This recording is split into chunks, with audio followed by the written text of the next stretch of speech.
बहुत समय पहले की बात है। छत्तीसगढ़ के राजधानी रायपुर के पास चांदाखुरी फार्म नाम के गांव में शिवम एक चौकीदार था।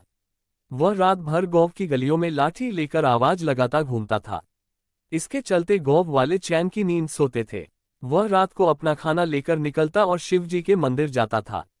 रात के समय जब पुजारी जी मंदिर बंद करते तब वह अपने काम पर निकल जाता था।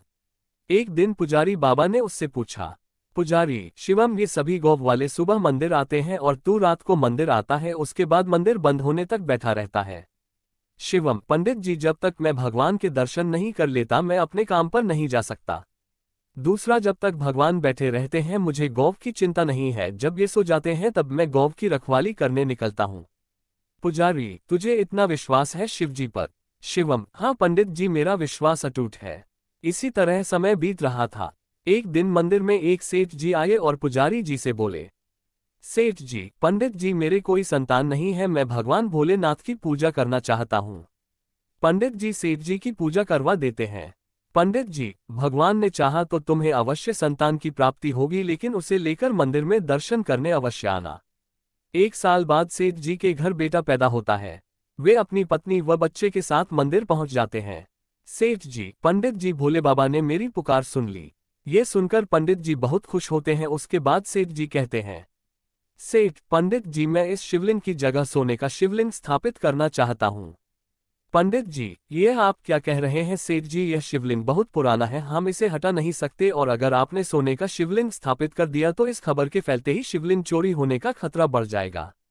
सेठ जी, लेकिन पंडित जी, मैंने निर्णय कर लिया है, आप कोई उपाय बताइए।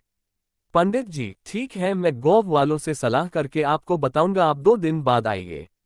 रात को पंडित जी शिवम से बात करते हैं। शिवम, पंडित जी, आप चिंता न करें, भोलेनाथ पूरे संसार की रक्षा करते हैं, क्या आपने शिवलिंग की रक्षा नहीं कर पाएंगे? आप एक काम कीजिए, सेठ जी से कहिए इस शिवलिंग को ही सोने से मरवा दें, इससे ये शिवलिंग सोने का दिखने लगेगा और इसे हटाना भी नहीं पड़ेगा। पंडित जी, लेकिन चोरों की नज़र में तो ये सोने का शिवलिंग होगा, उन्हें थोड़ी पता होगा कि यह पत्थर का है। शिवम, आप उसकी चिंता मत कीजिए, सब भोलेनाथ पर छोड़ दीजिए। पंडित जी अगले दिन सेठ जी को सब बता देते हैं। सेठ जी शिवलिंग पर सोना लगाने का काम शुरू करवा देते हैं। 1 महीने में शिवलिंग सोने का दिखने लगता है। एक दिन पंडित जी शिवम को बुलाते हैं। पंडित जी, शिवम, तुम्हारी बात मानकर मैंने सेठ जी से शिवलिंग पर सोना तो मरवा दिया, लेकिन रात में इसकी रखवाली तुम्हारे जिम्मे है। शिवम, पंडित जी, वैसे तो मेरे रहते पूरे गांव में चोरी नहीं हो सकती, लेकिन फिर भी मैं मंदिर का विशेष ध्यान रखूंगा। एक दिन रात को शिवम मंदिर के पास से गुजर रहा था तो उसने देखा मंदिर के द्वार खुले हैं और एक आदमी शिवलिंग के पास कंबल ओढ़कर बैठा है। शिवम उसके पास पहुंचा। शिवम, तू कौन है और मंदिर का द्वार कैसे खोला? चोर है क्या तू? आदमी, नहीं, मैं चोर नहीं हूं, मैं केवल ये सोना हटाना चाहता हूं, तुम इस सोने को ले जाओ। शिवम, क्या मतलब, इस सोने को क्यों हटा रहे हो? आदमी, ये सोना तुम्हारे कारण लगा है, इसलिए मैं चाहता हूं कि यह सोना तुम ही ले आ जाओ। शिवम, आप कौन हैं और ऐसा क्यों बोल रहे हैं?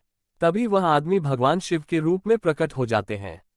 शिव जी, मेरे और मेरे भक्तों के बीच में ये सोने की दीवार खड़ी कर दी है। मेरे भक्त जो भी श्रद्धा से अर्पण करते थे वे इस सोने पर ही रह जाता है, मुझ तक नहीं पहुंच पाता, और न मेरे भक्त मेरे दर्शन कर पा रहे हैं।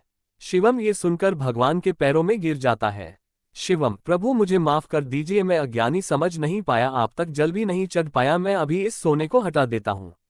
ये कहकर शिवम उस सोने को हटा देता है।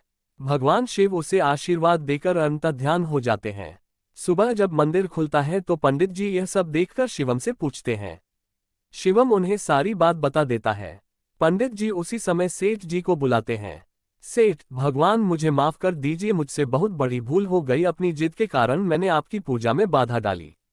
उस दिन से मंदिर में पहले की तरह पूजा होने लगी। सेठ जी ने वह सोना गरीबों में दान कर दिया।